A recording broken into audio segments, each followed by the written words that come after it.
morning, students. I am Professor Sumita Parmar, Principal Investigator for Women's Studies, and today I am going to introduce to you the first module of paper 15. This paper has been conceived to show how the intersections of region and caste, class, religion all combine in the exploitation and abuse of women. This exploitation and abuse has different faces in different parts of the country. The diversity in India is rich and varied, and the country has a composite, vibrant and multinational culture. But there are also clashes and disruptions in the social structure. So in what way does gender manifest itself in this culture? This paper sets about precisely to do that. So gender is the overriding perspective of the paper, and the different modules have been clubbed together in units, each one with a separate focus. The first unit, Unit 1, provides an overview of the entire country. So there are 7 modules over different topics, such as the initiatives that have been taken by the government for the empowerment of women, the declining child sex ratio, women in the field of sport, and the last one is women and entrepreneurship. In module 2 and 3 of this unit, we look at the laws and acts that offer special protection to the Indian woman.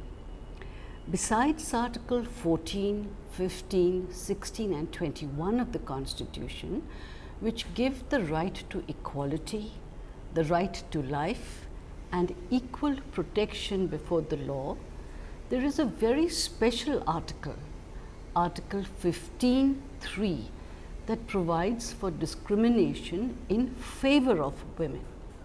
And then there is Article 51A that renounces practices derogatory to the dignity of women. And you are all aware that in 1993, the 73rd and 74th amendments to the Constitution were made, which provided for reservation of seats in the local bodies of panchayats and municipalities.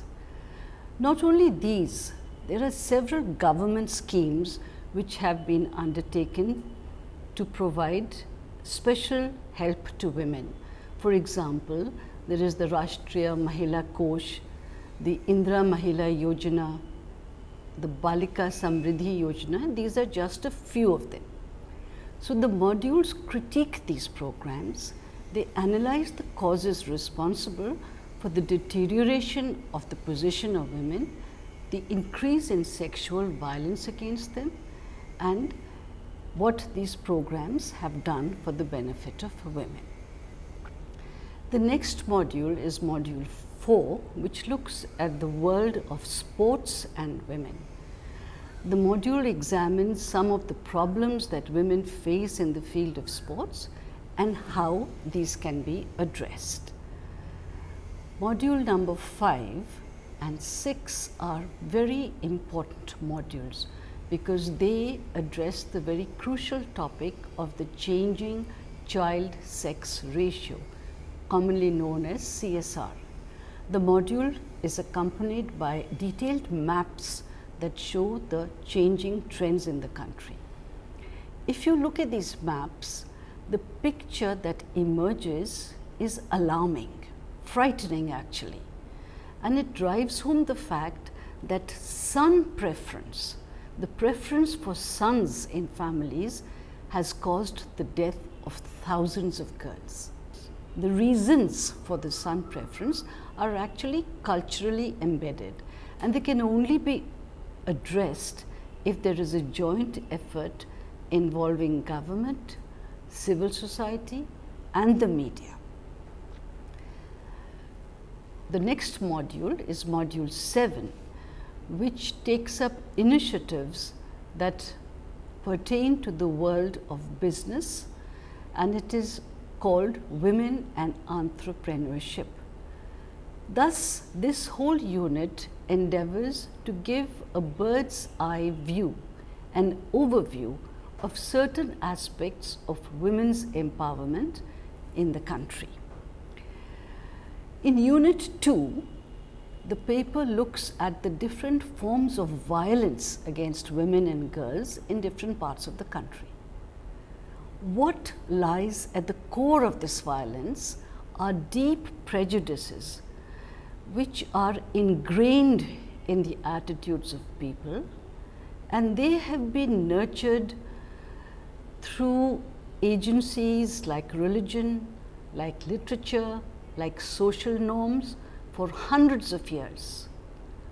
Sometimes women themselves are often complicit in this violence.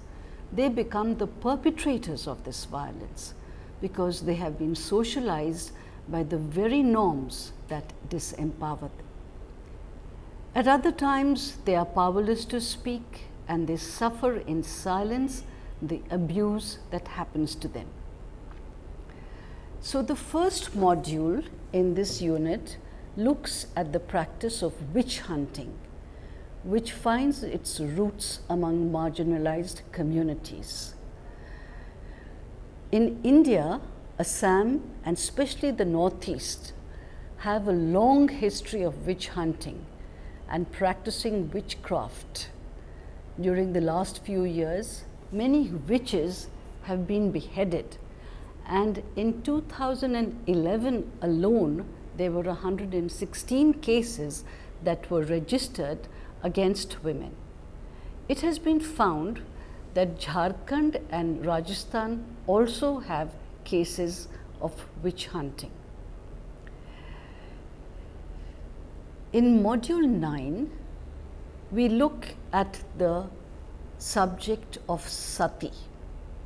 Sati is sanctioned by religious texts and it is glorified by patriarchy.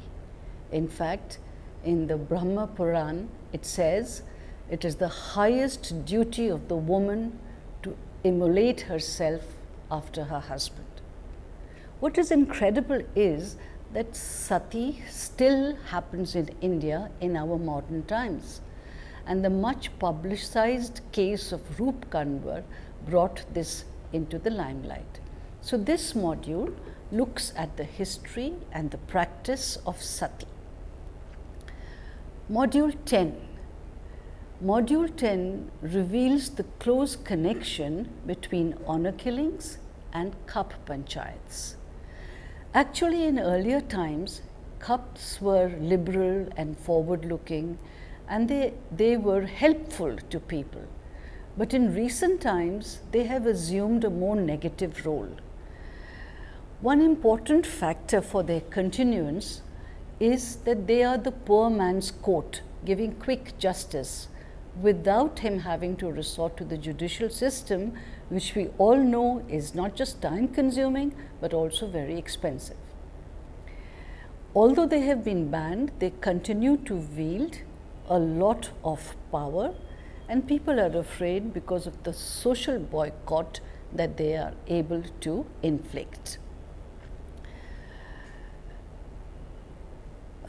Module 11, honor killings or crimes of honor as they are called are a particularly brutal manifestation of the concept of honor, and sadly they are often committed by members of a family within the family. Honor could be related to caste, to community, to village, to religion, or even to an individual family. In India, it is estimated that there are 1,000 honor killings every year, and this is most prevalent in parts of western and northwestern India. That means Haryana, Punjab, Rajasthan, Delhi, western UP, and also surprisingly there are cases in Andhra Pradesh and Tamil Nadu and Maharashtra as well. Frankly, honor killing is a global phenomenon and it exists on all the 5 continents of the world. Module 12 and 13 refer to acid attacks. This is an extreme form of violence that has emerged in the country relatively recently. The act of acid thrown on a victim's face and body with intent to disfigure have shown an alarming growth in India over the last decade. Hydrochloric acid, sulfuric acid, nitric acid are often used as cleaning products, and they are accessible and they are cheap. These highly corrosive substances rapidly dissolve skin tissues, fat and muscle when they come into contact with the human body. Within seconds of an acid attack, the physical effects are already permanent and severe. In many cases, the victims suffer a slow and painful death. Based on past cases, it is estimated that cost of surgery and treatment for a victim of acid attack can be anywhere between 3 to 50 lakhs. So these modules address this particular topic. Module 14 is the last module of this particular unit, and it talks about the Devdas system prevalent in the southern part of the country. Who are the Devdasis? They are worshippers of goddess Yellamma, and they are women traditionally dedicated to the goddess, mainly from Karnataka and Andhra Pradesh. According to the National Commission of Women, over 2.5 lakh girls, most of whom belong to the Dalit communities, are dedicated to Yellamma. Many Devadasis end up with sexually transmitted diseases which are not treated because of poverty. Many also end up with AIDS and die. The Devadasi system exploits poor Dalit and backward girls in the name of religion, and it has now been transformed into a flourishing prostitution business. So that brings us to the end of Unit 2. In Unit 3, we have taken up a few remarkable women and have talked about them in different modules. These women have made outstanding contributions not only to the cause of women, but to human beings. Among these is an academic, a politician, an artist, an entrepreneur, and 2 social activists, all of them carefully selected for the contributions that they have made. One module has been dedicated specially to the tribal women of this country. The first module, module 15 of this unit, is dedicated to Vina Majumdar, who is also called the foremother or the grandmother of women's studies in South Asia. She was an outstanding person, and women's studies will be forever indebted to her. The next module is module 16. Module 16 is on Geeta Mukerji. Geeta Mukerji was a politician. She was in the Communist Party of India, Bengal, and she was elected to Parliament for 7 terms, a politician of impeccable integrity and deeply associated with the Women's Reservation Bill. The next module, module 17, is dedicated to Zohra Sehgal, who everybody has heard about, dancer, choreographer, actor, and connoisseur of art, all rolled into one. Zohra Sehgal lived up to the ripe old age of 102, and she lived a life full of vibrancy and color. The next two modules are dedicated to Ela Bhatt and Irom Sharmila. Ela Bhatt is the founder General Secretary of SEWA. SEWA has been responsible for giving financial independence to thousands and thousands of women in our country. And so Ela Bhatt deserves to have a special module dedicated to her. Irom Sharmila, on the other hand, is an outstandingly courageous woman who has fought against APSA in her state of Manipur and had been on a strike, hunger strike, for 14 years. Module 20 and 21. Module 20 is about Maida Parker's involvement with the displaced people of the dam of the Narmada River project, and she is deeply involved with this Narmada Bachao Andolan and issues of displaced people, not just in Gujarat but in Maharashtra and Madhya Pradesh as well. The tribal women of India come with their own set of problems related to issues of land, livelihood and gender. The module looks into their lives and provides insights into the social and economic problems that they face. With this, we come to the end of this particular unit. The next unit is Unit 4.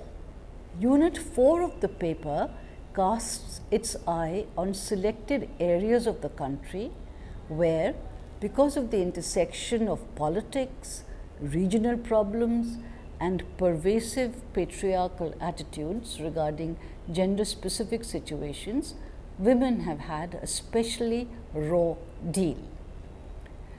The first module in this unit is Module 22, which looks at insurgency, state repression and social movements.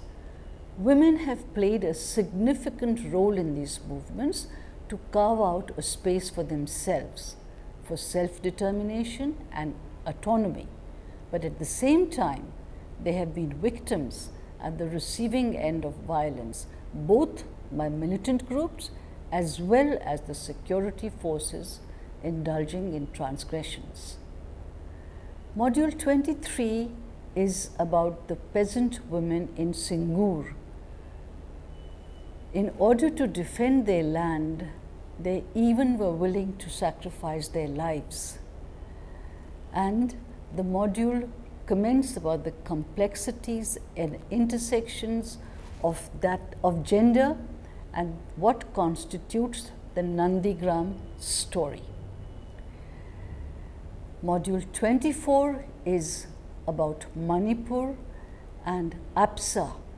Manipur in northeast India has been marked by sharp political conflict and turmoil over the past few decades.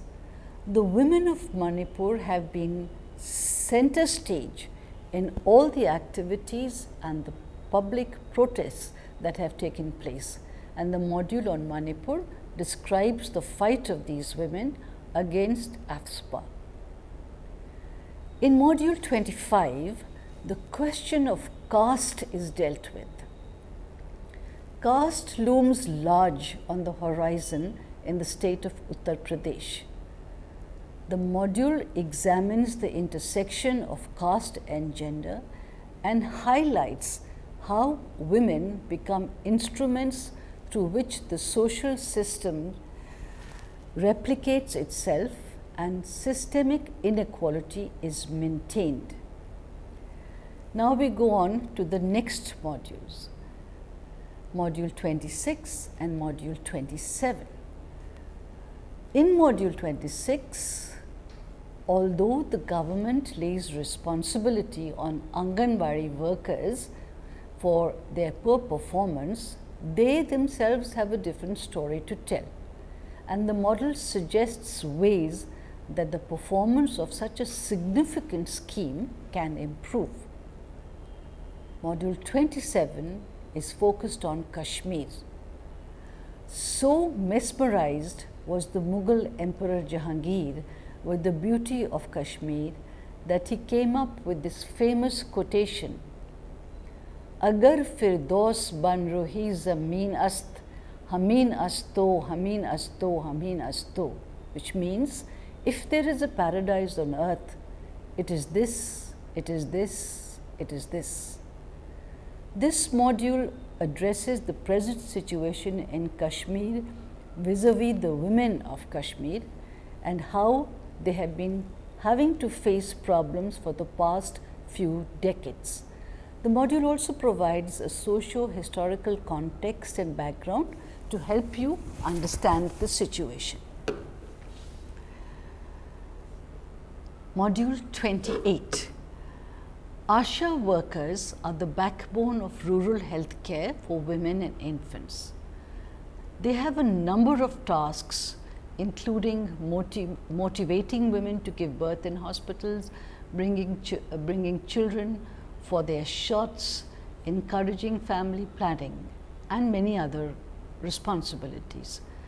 ASHAs are also meant to serve as a key communication mechanism between the healthcare system and rural populations. Due to their unsatisfactory working conditions, they have been agitating, and this module looks at the various problems that ASHA workers face. Now we come to the last unit of this paper. It is worth noting that patriarchal oppression has continued to perpetuate social conditions that impact all society. Patriarchal notions about femininity continue to underline definitions of womanhood with images of weakness. Without engaging with the problematics of patriarchal violence, the issue of gender equity cannot be resolved. The first module in this unit is module 29 combined with module 30. These two modules look at the two-child norm policy of the government, which is part of a target-oriented policy of family size control, which was adopted in the 1990s. This policy encourages parents to limit the size of their families to 2 children. The modules on this topic critique the policy, enumerate the fallout, and suggest possible directions that can be taken in the future. Modules 31 and 32 focus on the very important issue of dowry. The two modules address the question of dowry in the country, the different forms it takes, and how, while always within the ambit of dowry, assumes a variety of faces in different regions of the country. It is important to remember and ironical that it all began with the intention of providing women security and confidence, but it has gradually transformed into a monster that has become unmanageable in contemporary times. Dowry deaths, the laws connected with the giving and taking of dowry are all covered in this module. In module 33, the last module, the state of Uttar Pradesh stands fourth after Bihar, Andhra Pradesh, Daman and Diu in the area of malnutrition of women and children, and is counted amongst the worst performing states. This module critiques the performance of the ICDS, Integrated Child Development Scheme in Uttar Pradesh in the year 2013. The module also identifies problems in the implementation of ICDS in the rest of the country. So, my dear students, we come to the conclusion of this paper. I hope that this paper will give you an idea of the complexity of the gender question and its many manifestations. Just as the face of gender discrimination changes in region and caste and class, so must the strategy of countering it change from region to region. Evidence points to the fact that education of women is a strong tool in the fight against exploitation and abuse. But education alone is not enough. It has to be backed by the will of the government and the desire of society to effect change. So, until the latter two don't become more proactive, change won't happen. Nevertheless, the efforts need to continue. Substantial progress will be made only when the recognition comes that the improvement in the condition of women translates into the betterment of all. Thank you.